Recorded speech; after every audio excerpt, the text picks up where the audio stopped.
The deep space research station floated alone in the dark between stars. Park Min-ho walked through the quiet halls, checking on his team as they worked through another long night shift.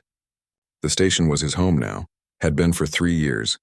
Out here, billions of miles from Earth, they listened to the galaxy's conversations. Park stopped at the main control room. Lee Ji-woo sat at her desk, watching screens full of numbers and wave patterns.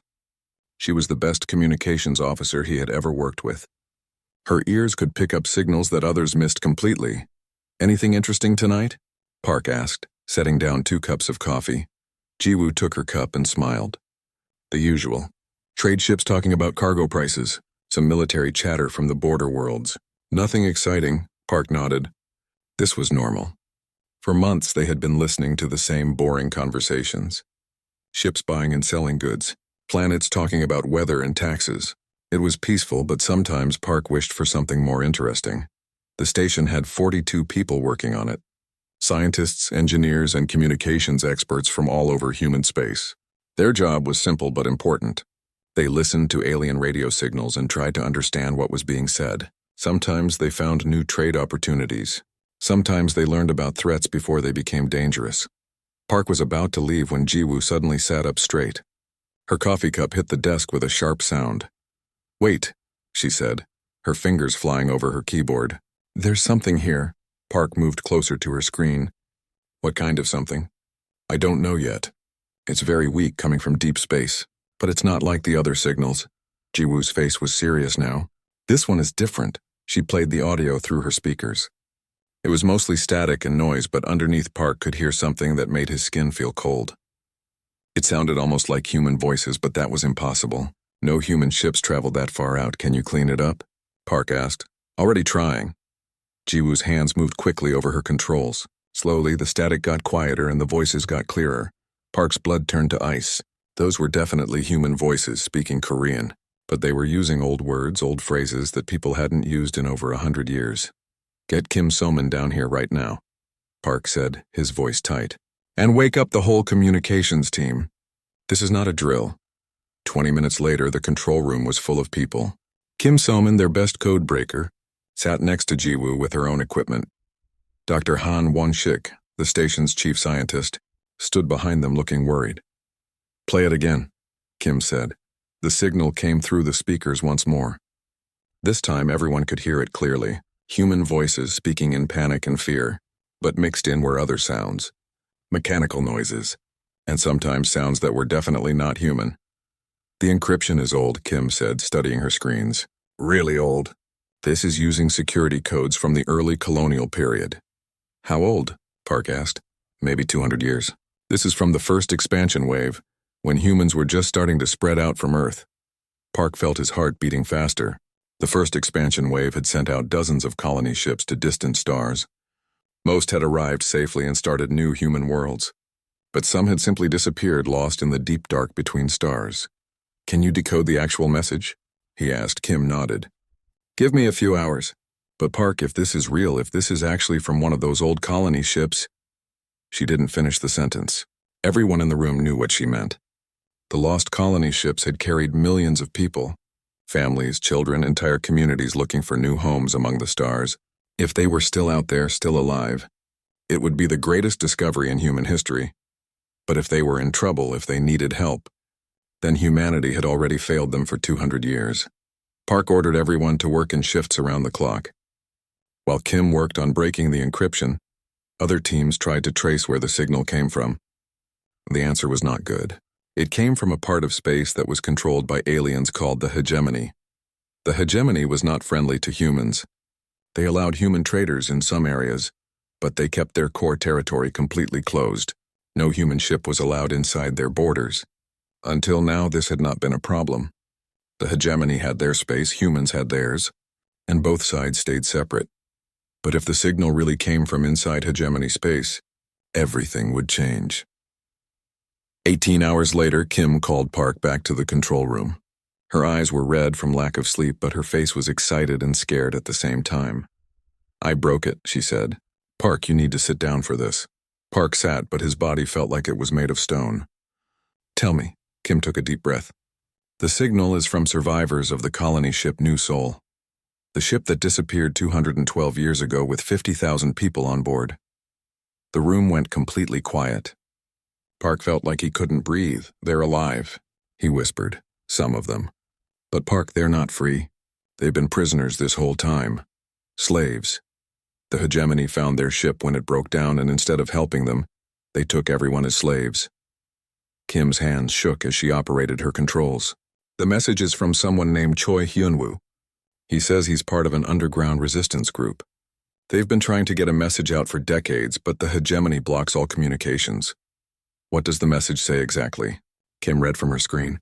It gives locations of slave camps across multiple star systems. It lists the number of human prisoners, which is now in the millions because they've had children and grandchildren, and it begs for help. It says the hegemony treats them worse than animals. Park stood up so fast his chair fell over. Get me a direct line to Earth Command. Top priority emergency channel. Park, Dr. Han said quietly. What are you going to tell them?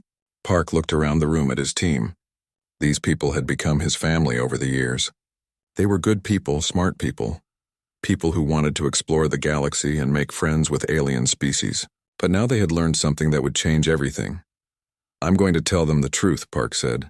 That we found our lost brothers and sisters. That they've been crying for help for 200 years. And that it's time to bring them home. As the communications equipment connected him to Earth, Park thought about all the human families who had wondered what happened to their relatives on the lost colony ships. Parents who died never knowing if their children were safe. Children who grew up without grandparents they would never meet. Now they knew the truth. The lost colonists hadn't died in space accidents or navigation errors. They had been taken, enslaved, their freedom stolen for 2 centuries. Park had spent his whole career listening to the galaxy's conversations. He had heard alien species talk about many things. Trade, politics, science, art. But he had never heard anything like the hatred that filled his heart right now. The connection to Earth opened, and Park began to speak. His words would travel faster than light across space, carrying news that would change humanity forever. He didn't know it yet, but the message he was about to send would wake something in the human soul that had been sleeping for generations, something that the galaxy would learn to fear. The news hit Earth like a bomb going off. President Yoon Dae-ho was eating breakfast with his family when his emergency phone rang. 20 minutes later, he was in the Situation Room deep under the Capitol building, staring at screens that showed Park Min-ho's face from billions of miles away. Say that again, the president said, his voice very quiet. 50,000 humans from the New Sol colony ship have been slaves of the hegemony for over 200 years. Their numbers are now in the millions. They need immediate rescue. The room was full of important people, military leaders, scientists, politicians, but nobody spoke. They just stared at the screens showing the decoded message from space. President Yoon turned to Admiral Yang Yoonji, the head of all human military forces. Is this possible? Could they really have survived as slaves for so long? Admiral Yang was a small woman with hard eyes. She had fought in 3 border wars and never lost a battle. It's possible, she said. Humans are tough. We survive things that would kill other species. If anyone could live through 2 centuries of slavery, it would be us.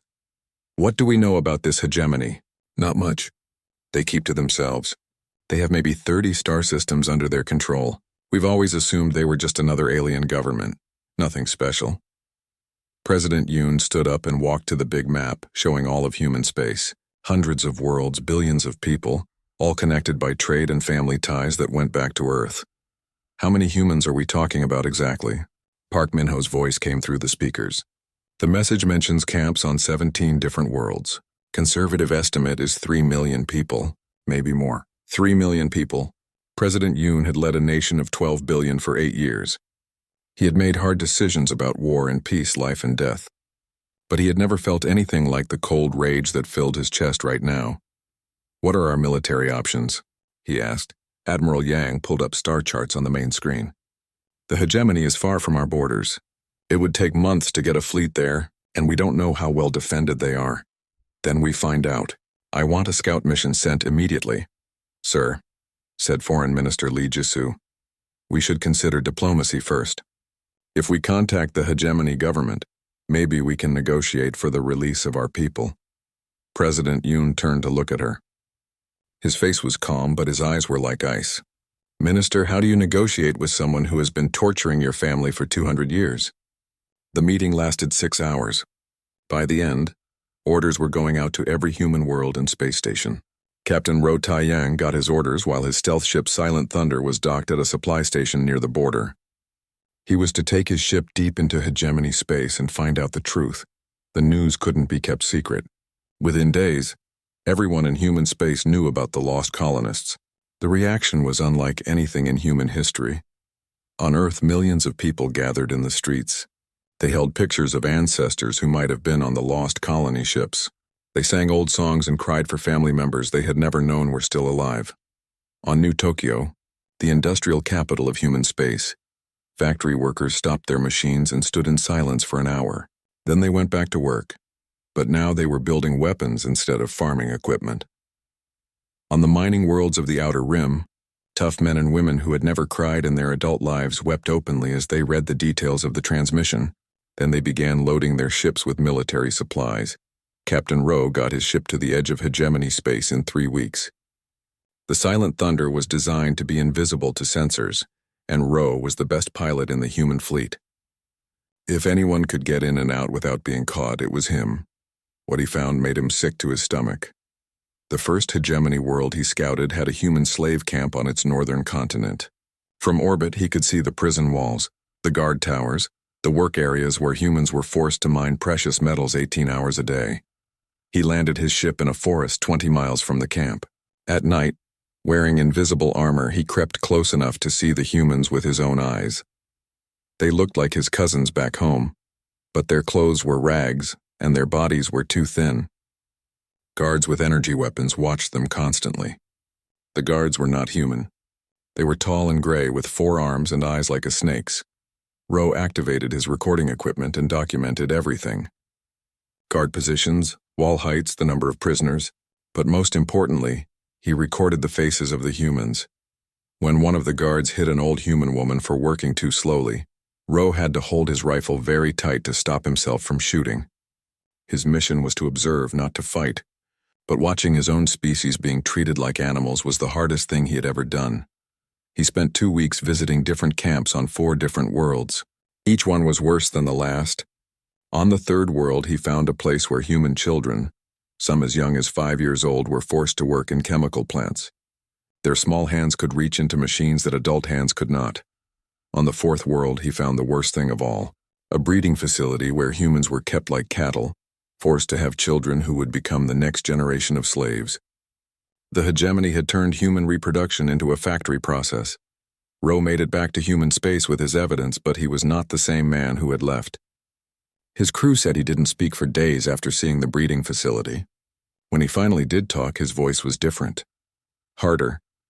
His report was shown to the Terran Council, the government body that represented all human worlds. The council chamber, which usually echoed with debate and argument, was completely silent as they watched Ro's recordings. But the real change came when they rescued a small group of escaped slaves who had been hiding on an abandoned space station.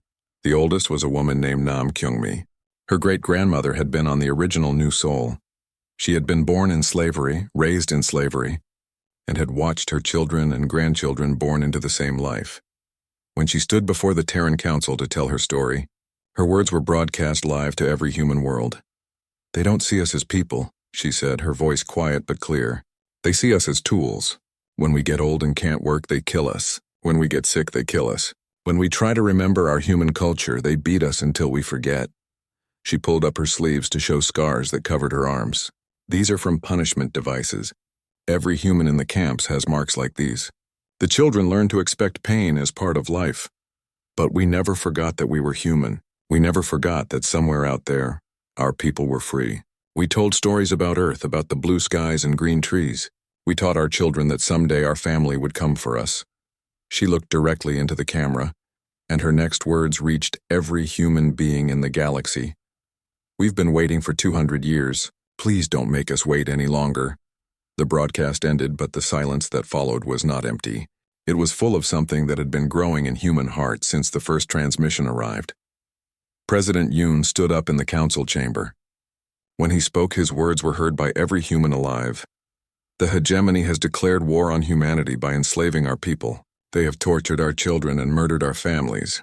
They have stolen 2 centuries of human lives. His voice got louder and stronger. Today, humanity declares war on the hegemony. We will free every human slave. We will punish every crime. We will make sure this never happens to anyone ever again. The vote was unanimous. Every human world agreed. War was coming, and it would not stop until every human was free. In space stations and shipyards across human territory, the sound of construction began. Not the gentle noise of building homes and schools, but the harsh sounds of weapons being made. Humanity was waking up, and the galaxy was about to learn what happened when peaceful people were pushed too far. The Prometheus Research Facility had always been humanity's most secret place. Hidden deep inside an asteroid in the outer system, it was where human scientists worked on projects too dangerous for normal worlds. Dr. Shinara had run the facility for 10 years. She was a small woman with gentle eyes who loved growing flowers in her spare time, but she was also the smartest weapons designer humanity had ever produced. The day after the Terran Council declared war, Dr. Shin got a call from President Yoon himself. "Doctor, I need weapons, not regular weapons. I need weapons that will make the hegemony surrender immediately, when they see what we can do." Dr. Shin looked out her office window at the research labs where her team worked on theoretical projects. "Mr. President, we have some ideas that we've never tested. Things that exist only on paper because they're too dangerous to build." "How dangerous?" "The kind that could crack a planet if we made a mistake." "Build them." Within a week, the Prometheus facility became the busiest place in human space. Scientists who had been working on peaceful projects dropped everything to focus on weapons. The theoretical became practical.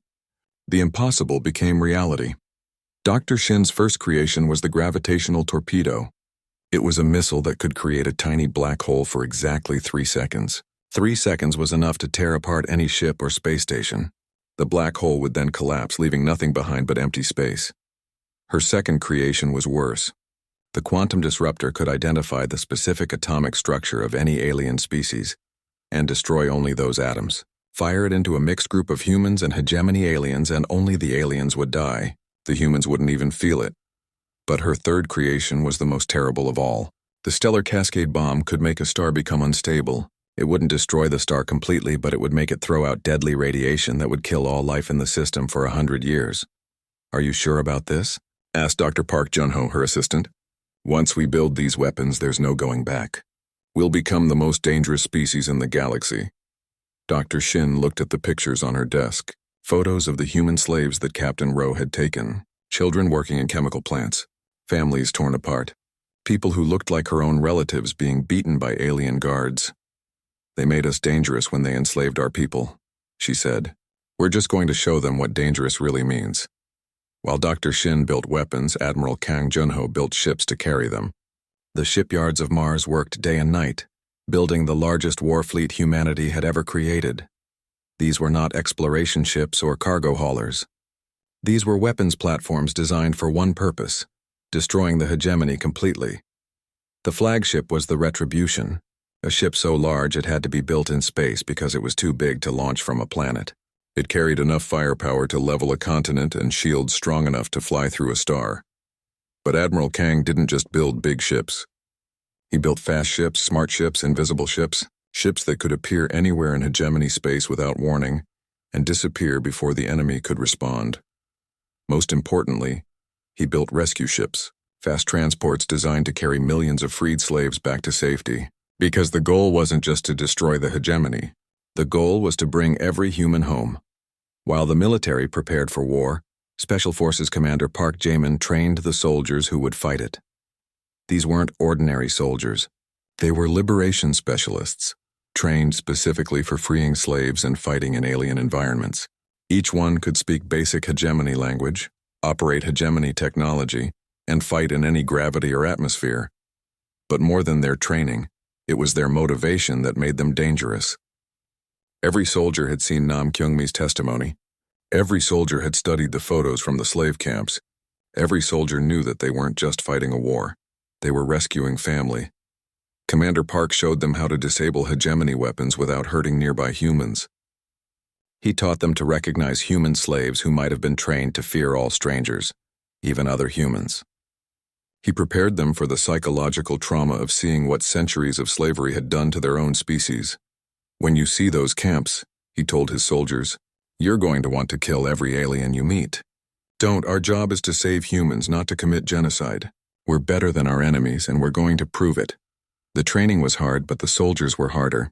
They practiced storming camps, rescuing prisoners, and evacuating entire populations under fire. They learned to fight with cold precision instead of hot anger. Meanwhile, intelligence officer Han Minji worked on the most dangerous mission of all. She had to make contact with the human resistance inside hegemony space and coordinate the uprising from within. Using secret communication methods, she reached out to resistance groups on dozens of worlds. The responses she got back made her cry and rage at the same time. The humans inside hegemony space had never given up hope. For 2 centuries, they had passed down stories about their free relatives among the stars. They had maintained secret communication networks. They had prepared weapons and escape plans. They had been waiting for this moment their entire lives. Han sent them advanced communication equipment and weapons disguised as trade goods. She taught them human military tactics through coded messages. Most importantly, she gave them hope that liberation was really coming. We've been ready for 200 years, came the reply from Choi Hunwoo, the resistance leader who had sent the original transmission. Just tell us when to begin. While all this preparation happened, Ambassador Oh Seonghwa tried to maintain relations with other alien species. It was getting harder every day. Humanity's allies, species that had traded peacefully with humans for generations, were becoming nervous. The weapons being built, the size of the fleet, the obvious preparations for total war, it all scared them. This is not like humans, said Ambassador Vex of the Altarian Republic during a diplomatic meeting. Humans are peaceful. Humans are reasonable. What you're planning looks like conquest, not rescue. Ambassador O tried to explain. Our people have been enslaved for 200 years. We're going to free them and stop the hegemony from doing this to anyone else. But your weapons could destroy star systems. Your fleet could conquer half the galaxy. How do we know you'll stop with the hegemony? Oh looked at the alien diplomat with tired eyes. Because we're human. We don't conquer people. We free them. But privately, O wondered if that would still be true after the war was over. The humanity that was preparing for this conflict was different from the humanity that had existed before the transmission. Harder, more focused, more dangerous. Perhaps that was necessary. Perhaps you couldn't free people from centuries of slavery with gentle methods. As the months passed, reports came in from across human space. The fleet was ready. The weapons were ready. The soldiers were ready. Even the slaves inside hegemony space were ready. The final piece was intelligence about hegemony defenses. Captain Rowe and his stealth ship had mapped their military positions, identified their command centers, and found the locations of every slave camp. President Yoon called a final meeting of the Terran Council. The chamber was full of representatives from every human world, but there was no debate this time. Everyone knew what had to be done. The hegemony has had 200 years to release our people, the president said. They chose to keep them as slaves instead. Now they will face the consequences. He looked around the chamber at the faces of humanity's leaders, politicians, generals, scientists, and ordinary citizens who represented billions of human lives. Tomorrow we begin the liberation. We will not stop until every human is free. We will not negotiate until the hegemony surrenders completely, and we will not forgive until justice is done. The vote was unanimous, just like it had been for the declaration of war. In space, the human fleet began to move. Hundreds of ships carrying weapons that could crack planets and soldiers trained for liberation. They traveled in perfect formation toward hegemony space, leaving trails of light that could be seen from dozens of worlds. Other alien species watched them go and wondered if they were seeing the birth of a new galactic superpower, or the return of something much older and more dangerous.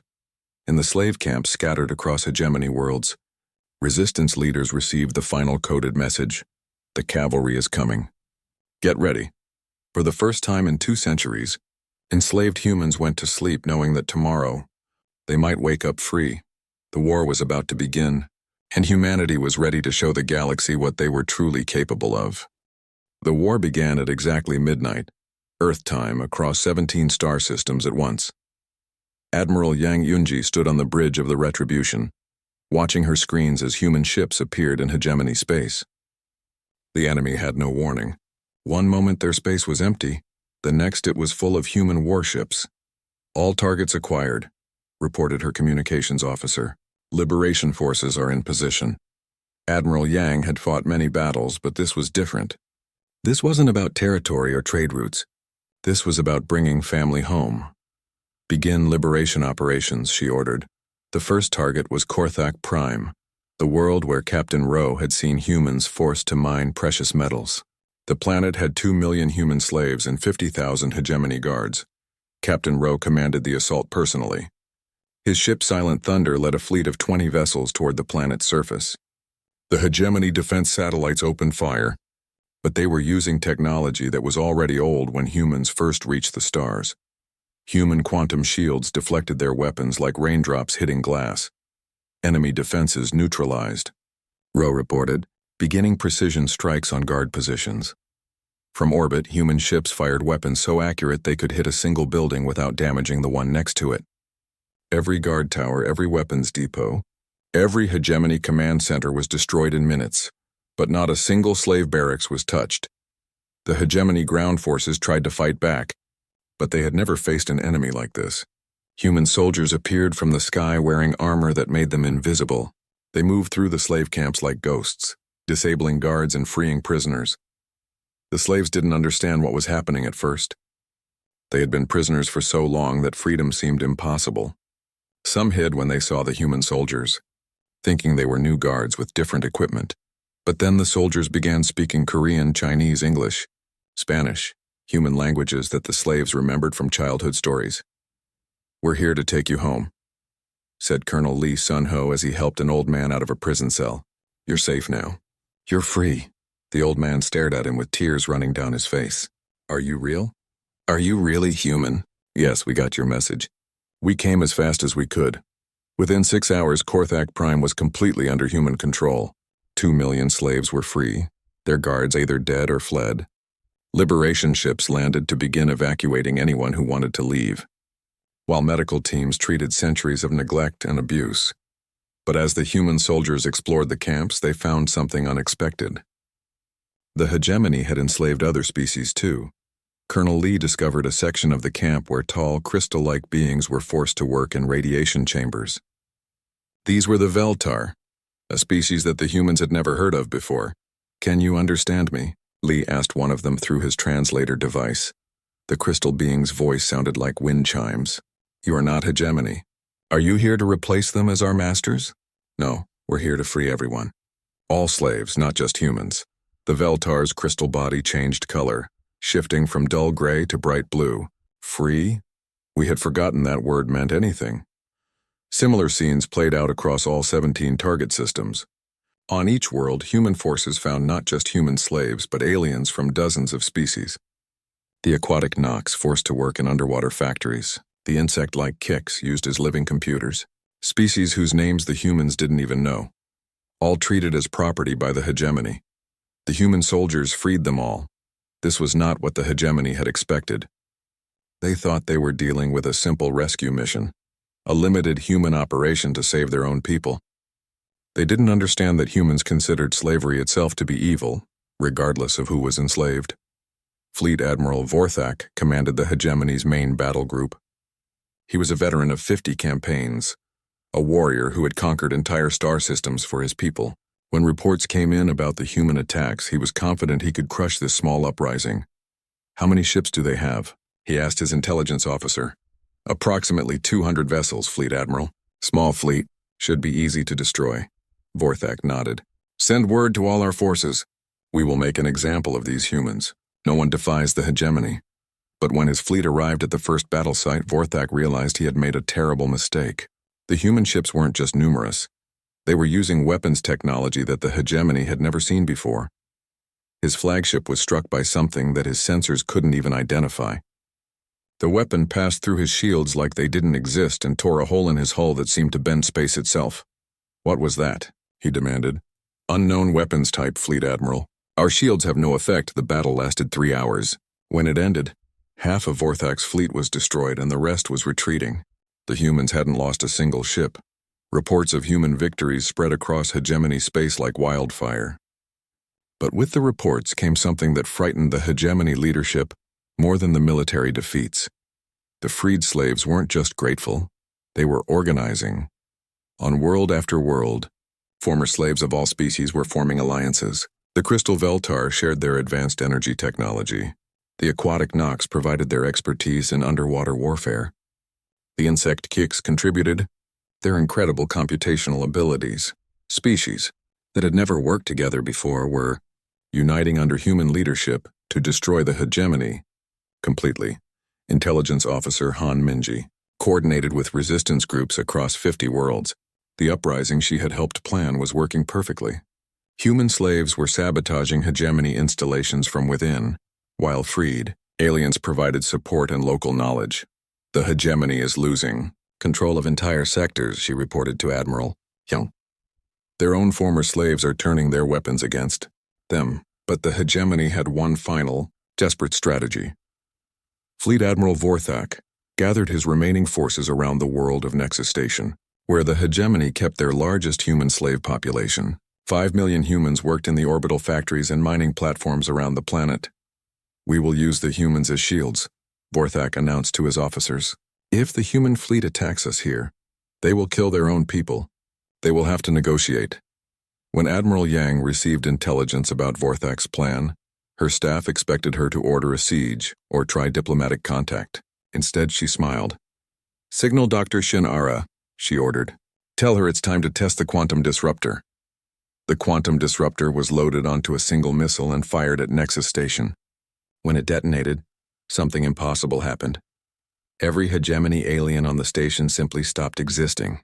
Their atoms were disrupted at the quantum level, causing them to vanish completely.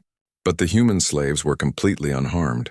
The weapon had identified their genetic structure and left them untouched. 5 million humans found themselves suddenly free as their guards and overseers disappeared around them. The news of what happened at Nexus Station reached every corner of hegemony space within hours. The humans had weapons that could kill selectively, choosing their targets by species. No hegemony force could hide behind human shields anymore. More importantly, the message was clear. Humanity's technology was so advanced that they could do the impossible. If they could make weapons this precise, what other horrors could they create? The psychological effect was devastating. Hegemony forces began surrendering without fighting. Entire worlds declared independence and asked for human protection. The hegemony's centuries-old empire was collapsing in weeks, but humanity wasn't finished. Fleet Admiral Kim Jung-soo received orders to demonstrate humanity's ultimate weapon. His target was the hegemony military stronghold at the Crimson Nebula, where 3 hegemony fleets had gathered for a final stand. The system had 2 stars in close orbit around each other. Kim's scientists identified the smaller star as unstable, close to the end of its natural life. Deploy the Stellar Cascade device, Kim ordered. The weapon was no larger than a regular torpedo, but when it struck the smaller star, the effect was immediate. The star's nuclear reactions became chaotic, throwing out radiation and energy in all directions. The radiation wasn't enough to destroy planets, but it was enough to make the entire star system uninhabitable for any living thing. The 3 hegemony fleets had just minutes to escape before the radiation reached them. They fled in panic, leaving behind their weapons and supplies in their rush to escape. The message to the rest of the galaxy was unmistakable. Humanity could destroy star systems if they chose to. They had the power to make entire regions of space uninhabitable for centuries. Other alien governments that had been watching the war with interest suddenly decided that neutrality was their best policy. Several species sent messages to human leaders, offering to help with humanitarian aid for the freed slaves. Nobody wanted to be humanity's enemy. On the bridge of the Retribution, Admiral Yang received a message from the Hegemony High Command. It was a request for negotiations. They want to discuss terms for a ceasefire, her communications officer reported. Admiral Yang looked at the tactical display showing human fleets advancing on hegemony core worlds. The enemy was beaten, their forces scattered, their empire crumbling. But Yang remembered Nam Kyung-mi's scars. She remembered the children working in chemical plants. She remembered 6 months after the first human ship entered hegemony space, the war was over. The hegemony high command surrendered on a Tuesday morning, Earth time. Their message was simple. We yield. Please stop. Admiral Yang Yunji received the surrender aboard the Retribution, which now orbited the former hegemony capital world. Through the viewports, she could see the planet's surface, where millions of beings from dozens of species celebrated their freedom.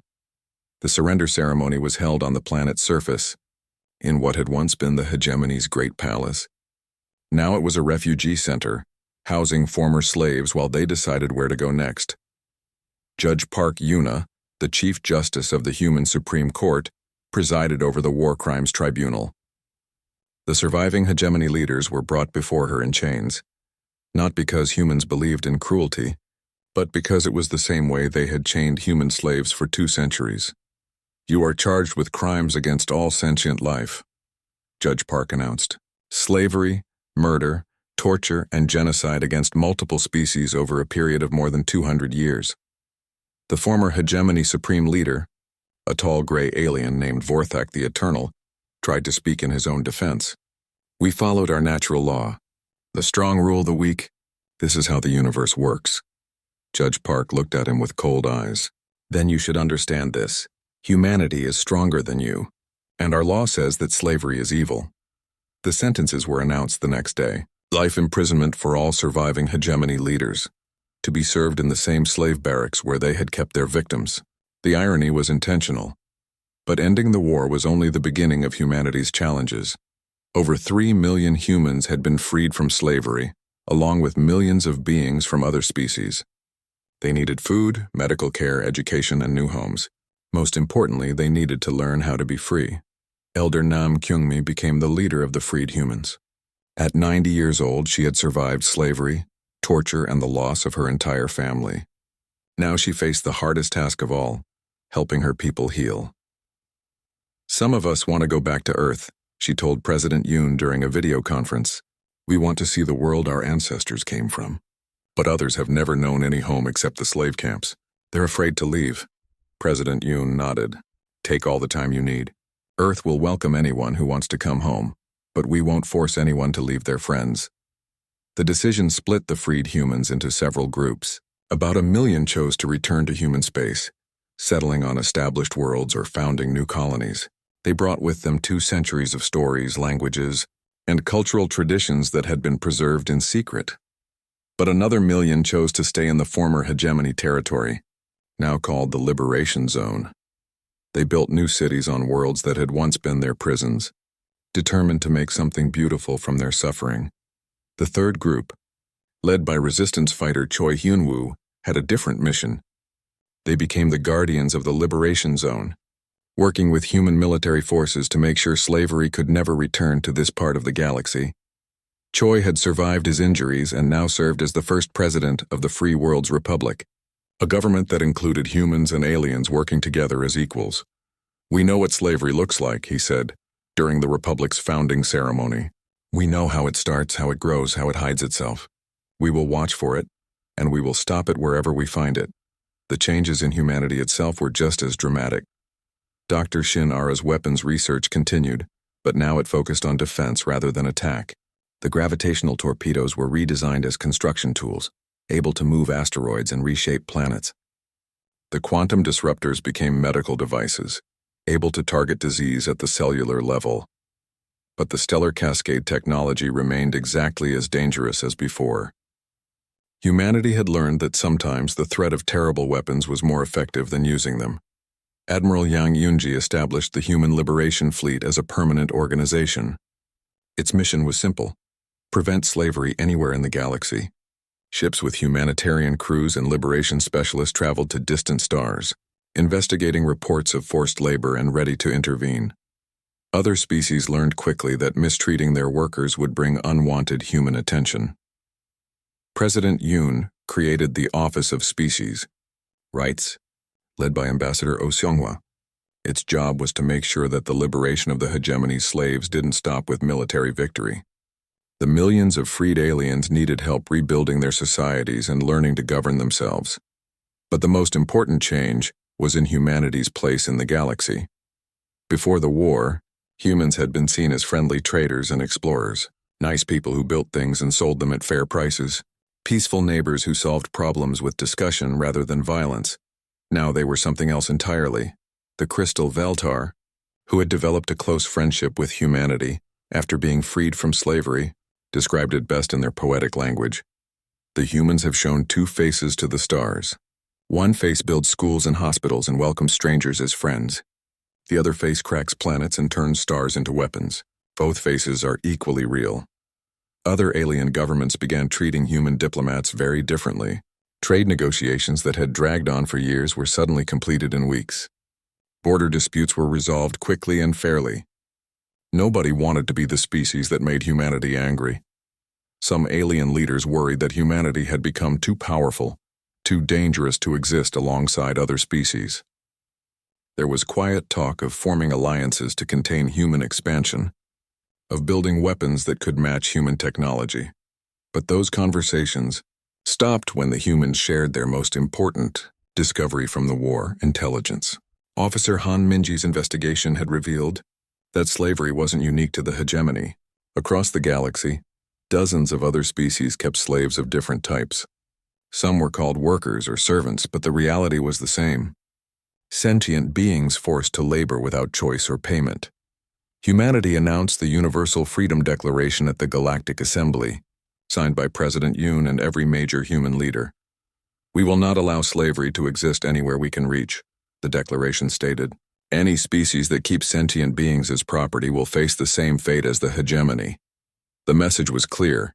Humanity's war hadn't been about rescuing just human slaves. It had been about ending slavery itself. 3 months after the declaration, 17 different alien governments quietly announced labor reforms that gave full rights to their worker populations. Nobody wanted to test whether humanity would really follow through on their threat. Dr. Park Min-ho returned to his research station, but his job was different now. Instead of just listening to alien communications, he led a network of monitors watching for signs of slavery or oppression across the galaxy. The station received hundreds of messages every day. Some were from species asking for help with humanitarian problems. Others were from planets requesting human protection from more aggressive neighbors. But occasionally, Park still received the kind of message that had started everything: cries for help from people trapped in situations they couldn't escape. Each message was investigated immediately. Human liberation ships were dispatched within hours. The galaxy had learned that humanity's promise to end slavery wasn't just words. 1 year after the war ended, Park received a message unlike any before. It came from outside the galaxy entirely, from the distant Andromeda spiral where other civilizations existed. The message was simple: "We have heard of your war against slavery. We have the same problem in our galaxy. Can you help us?" Park stared at the message for a long time before forwarding it to President Yoon. The response came back within an hour. "Tell them we're on our way." The message that had awakened humanity's vengeance had done more than free enslaved humans. It had turned humanity into something the galaxy had never seen before: a species dedicated to protecting the weak and punishing those who harmed them. The humans still built schools and hospitals. They still traded fairly and solved problems with discussion when possible. They still explored new worlds and made friends with alien species. But they also had weapons that could crack planets and fleets that could cross the galaxy in weeks. They had soldiers trained to fight impossible battles and leaders willing to make any sacrifice to protect innocent lives. Most importantly, they had proven that they would use all of that power when it was needed. Dr. Park looked out his station's viewport at the stars, thinking about the message from Andromeda. Somewhere out there, people were suffering in slavery, waiting for rescue that might never come. But it would come now. Because humanity had learned something important in their war against the hegemony. Freedom wasn't something you could take for granted. It was something you had to fight for, something you had to protect, something you had to carry to others who couldn't reach it themselves. The transmission that had awakened humanity's unstoppable vengeance had created something unprecedented in galactic history. A species that combined unlimited creativity with absolute ruthlessness in defense of the innocent. The galaxy was safer now. for all the right reasons and all the wrong ones, and in distant Andromeda, enslaved beings who had never heard of humans began.